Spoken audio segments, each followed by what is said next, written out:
स्वागत है आप सभी लोगों का। और आइए आज अपने लोग देखें कि ये प्रकृति में धातुएं कहाँ पाई जाती हैं। धातुओं की कोई खेती तो होती नहीं है कि सोना बो दीजिए, सोना काट लीजिए, चांदी बो दीजिए, चांदी काट लीजिए, कापर बो दीजिए, कापर काट लीजिए, लोहा बो दीजिए, लोहा काट लीजिए। धातुओं की कोई फसल तो होती नहीं है। अपने लोगों को पता है कि अपने लोगों का संसार 118 प्रकार के तत्वों से बना है। इस 118 प्रकार के तत्वों में सबसे ज्यादा कौन है? धातुएं हैं। 118 प्रकार के तत्वों में सबसे ज्यादा धातुएं।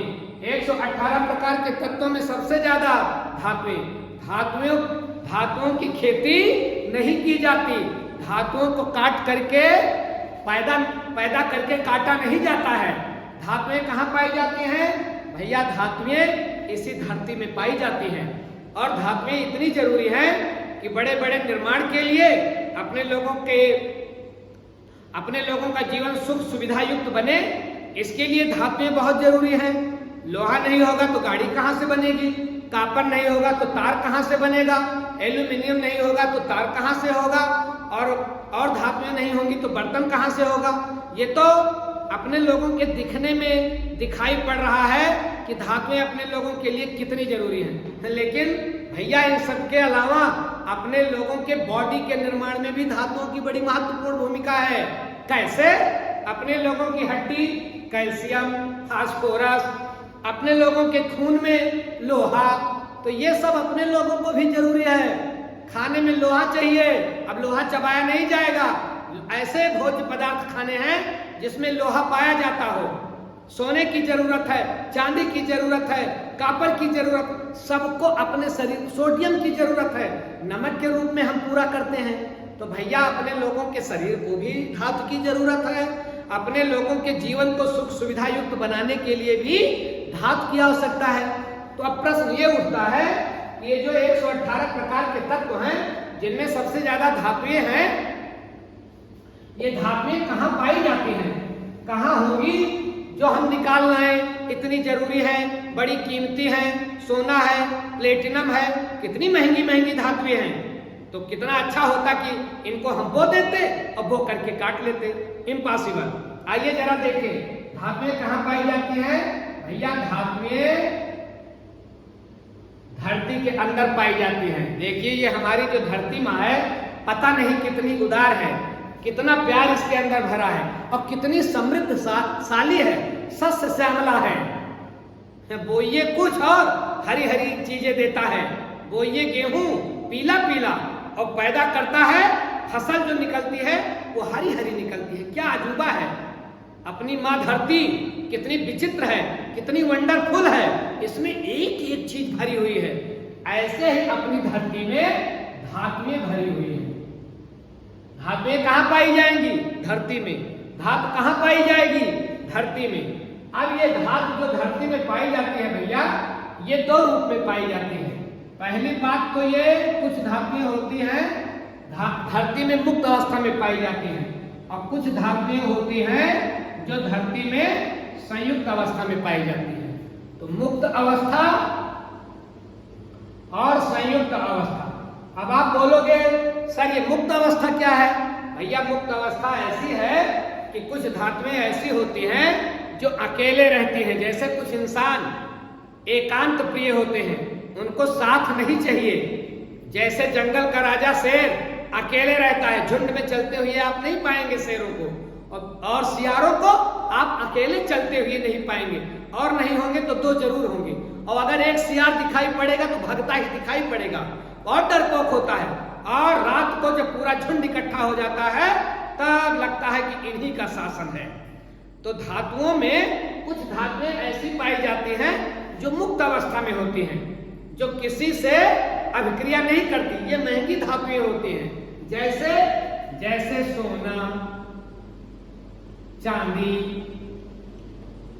प्लेटिनम। अब ये सब धातुएं ऐसी धातुएं हैं कि धरती में मुक्त अवस्था में पाई जाएंगी। फावड़ा लीजिए और तसला लीजिए, खोद लाइए, बाबू इतनी आसानी से नहीं मिलेगी। बड़ी नीचे और बड़ी कम मात्रा में पाई जाती हैं। बहुत नीचे पाई जाती हैं, गहराई में पाई जाती हैं और बड़ी कम मात्रा में पाई जाती हैं। तो नहीं तो आप सोचो कि ये सब धरती के अंदर है तो खोद करके निकाल ले। हाँ, खोद करके निकाली जाती हैं, लेकिन मशीनों से, फरुहा, कुदार, खुरपा से निकलने वाली नहीं है। तो ये धातुएं कैसी धातुएं हैं? मुक्त अवस्था में पाई जाने वाली धातुएं। और ये सब की सब महंगी होती हैं, ये सब की सब बड़ी महंगी धातुएं हैं।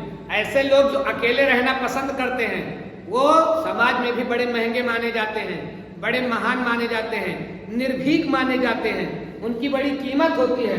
ठीक ऐसे ही धातुओं की बड़ी कीमत है। क्यों? क्योंकि ये किसी का साथ नहीं खोजती। और दूसरी धातुएं कौन सी है? दूसरी धातुएं वो हैं जो संयुक्त अवस्था में पाई जाती हैं, अकेले मिलती ही नहीं है। उनको निकालने के लिए उनके दोस्तों को पहले भगाया जाता है, तब उनको निकाला जाता है। जैसे एक धातु है एल्यूमिनियम। अब एल्यूमिनियम धरती में पाई जाती है Al2O3 × 2H2O के रूप में। एल्यूमिनियम अकेले नहीं मिलती है। एल्यूमिनियम किसके साथ मिलेगी? एल्यूमिनियम, यही तो एल्यूमिनियम है, इसी की अपने लोगों को जरूरत रहती है। लेकिन ये किसके साथ मिलेगी? ये O के साथ मिलेगी, H के साथ मिलेगी, O के साथ मिलेगी।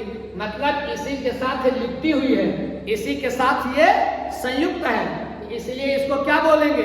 इसको बोलेंगे संयुक्त अवस्था में पाई जा रही है। और ये क्या है? इसको बोलते हैं बॉक्साइट। क्या बोलेंगे?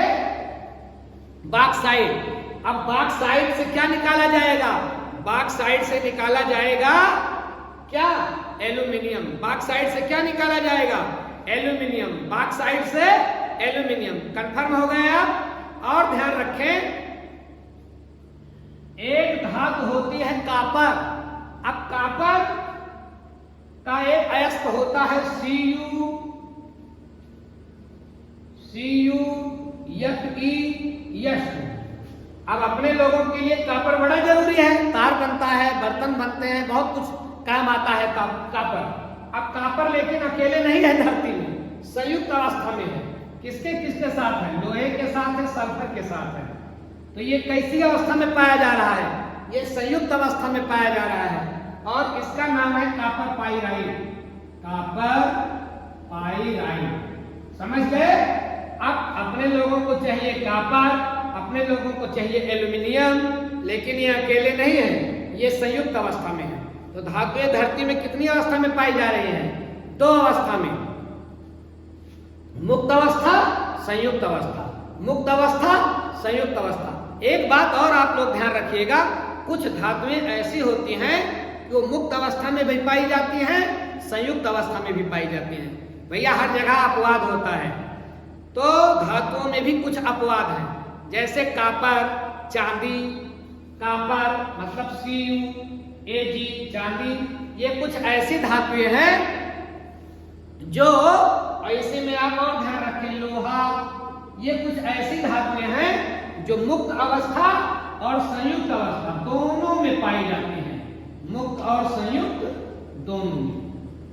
तो कुछ धातुएं दोनों अवस्था में पाई जाती हैं, कुछ धातुएं मुक्त अवस्था में पाई जाती हैं, कुछ धातुएं संयुक्त अवस्था में पाई जाती हैं। इतनी बात कन्फर्म हो गए। अब ध्यान रखें कि धातुएं जिस अवस्था में धरती में पाई जाती हैं उनको खनिज कहते हैं। ये भी एक पॉइंट याद रखिएगा।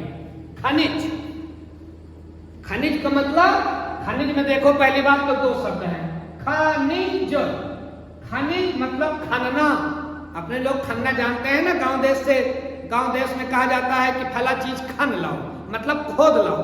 और जन का मतलब होता है जन्म, जिसका जन्म खोदने से हो तो उसको क्या बोलेंगे? खनिज। जैसे पेट्रोल, डीजल, LPG, ये धरती के नीचे से खोद कर निकाली जाती है ना, तो इनको क्या बोलते हैं? खनिज आयल, खनिज गैस। कंफर्म हो रहे हो ना? जो धरती के नीचे से खोद कर निकाला जाए वो सब क्या कहलाएंगे? खनिज। तो धातुएं जिस अवस्था में, ध्यान रखें इस परिभाषा को, आपसे कभी कभी पूछ लेता है कि आप खनिज से क्या समझते हो, और इंग्लिश मीडियम वाले इसी को बोलते हैं मिनरल। खनिज को ही इंग्लिश मीडियम वाले क्या बोलेंगे? मिनरल। तो ये मिनरल क्या होते हैं? ये खनिज क्या होते हैं? पृथ्वी के अंदर, पृथ्वी के भ्रूपटपटी पे धरती के भूपर्पटी में धातुएं जिस रूप में, जिस धातुओं के यौगिक जिस रूप में पाए जाते हैं उसी को खनिज कहते हैं। धातुओं के यौगिक धरती के परपटी में, भूपर्पटी में, पृथ्वी के परपटी में, मतलब पृथ्वी के अंदर, पृथ्वी की तह में धातुएं यौगिक के जिस रूप में पाई जाती हैं, धातुओं के यौगिक जिस रूप में पाए जाते हैं उसे क्या बोलोगे? उसे बोलोगे खनिज। अब जैसे ये क्या है? ये खनिज है क्योंकि इसी रूप में पाया जा रहा है एल्यूमिनियम। कॉपर पाइराइट क्या है? खनिज है। क्यों? क्योंकि ये इसी रूप में पाया जा रहा है। ये एक यौगिक है, ये यौगिक है। यौगिक आप समझते हैं ना, जो संयुक्त अवस्था में दो या दो से अधिक तत्व जब संयुक्त अवस्था में होते हैं तो उसको यौगिक बोलते हैं। तो यौगिक, तो धातु भूपर्पटी में जमीन के नीचे धातु के यौगिक जिस रूप में पाए जाते हैं उसे क्या बोलते हैं? उसको बोलते हैं खनिज। अब एक बात और ध्यान रखें कि जब हम लोग खोद करके, मशीन से खोद करके जब खनिज को निकालेंगे, मतलब मान लीजिए बॉक्साइट को निकाला, मान लीजिए कॉपर पाइराइट को निकाला, तो जब निकालेंगे तो ऐसे ये साफ साफ निकल आएंगे कि इसमें कुछ गंदी चीजें भी मिली रहेंगी। भैया धरती के नीचे से निकालेंगे तो जरूर कुछ ना कुछ गंदी चीजें मिली होंगी। कौन कौन सी गंदी चीजें? जैसे कंकड़ है, पत्थर है, बालू है, मिट्टी है, ये सब मिली रहेगी कि नहीं? जब हम धरती से कोई चीज निकालेंगे तो ये सारी चीजें तो मिलेंगी ही ना। तो ये सारी चीजें क्या कहलाती हैं? ये सारी चीजें अशुद्धियां हैं। ये अशुद्धि है और इस अशुद्धि को हम क्या बोलते हैं? इस अशुद्धि को हम गैंग या अधात्री बोलते हैं। गैंग या अधात्री। ध्यान रखिएगा, कभी कभी आपसे पूछ लेता है प्रश्न कि गैंग से आप क्या समझते हो? तो गैंग क्या है? गैंग खनिज के साथ मिली हुई कंकड़, पत्थर, बालू, मिट्टी की अशुद्धि है। गैंग क्या है? गैंग है कंकड़, पत्थर, बालू वाली अशुद्धि जो खनिज के साथ पाई जाती है। तो आप समझ गए खनिज क्या है, आप समझ गए धातुएं किस रूप में पाई जाती हैं पृथ्वी के अंदर। भैया ध्यान रखिए, धातुएं बहुत जरूरी हैं। धातुएं अपने लोगों के शरीर के निर्माण के लिए जरूरी हैं। सोना, चांदी, लोहा, इसीलिए तो अपने लोग लोहे की अंगूठी पहनने की परंपरा, चांदी की अंगूठी पहनने की परंपरा, सोने की अंगूठी पहनने की परंपरा। ये भैया जो धातुओं के गहने पहने जाते हैं, ये केवल शोभा के विषय नहीं है कि इनसे सौंदर्य बढ़ता है। वास्तव में इनसे सौंदर्य बढ़ता है, अरे इनसे तो भार बढ़ता है। अगर आधा किलो सोना पहन लीजिए तो आधा किलो का भार आपके शरीर के ऊपर बढ़ गया। लेकिन फिर भी अंगूठी वगैरह अंगुली में क्यों पहनी जाती है सोने, चांदी, लोहे की? ताकि ये तत्व भोजन के साथ साथ धीरे धीरे अपने लोगों के शरीर में जाएं और अपने लोगों को जो इन धातुओं की आवश्यकता है उसकी पूर्ति कर सकें। अगर इन तत्वों की अपने लोगों की शरीर में कमी हो गई, इन धातुओं की अपने लोगों के शरीर में कमी हो गई, तो अपने लोगों का शरीर अनेक प्रकार से रोगी हो सकता है। ये धातुएं अपने शरीर के लिए भी जरूरी है और शरीर के सुख के लिए भी जरूरी है, क्योंकि इनसे विविध प्रकार की सामग्रियां बनाई जाती हैं जिनका हम भोग करते हैं। मुझे लगता है ये पूरा पॉइंट आप समझ गए होंगे कि धातुएं कहाँ मिलती हैं, कैसे मिलती हैं, खनिज क्या है, अधात्री क्या है, गैंग क्या है। ये छोटे छोटे पॉइंट आप समझ गए होंगे। ऐसी जानकारी के साथ आगे भी मिलेंगे।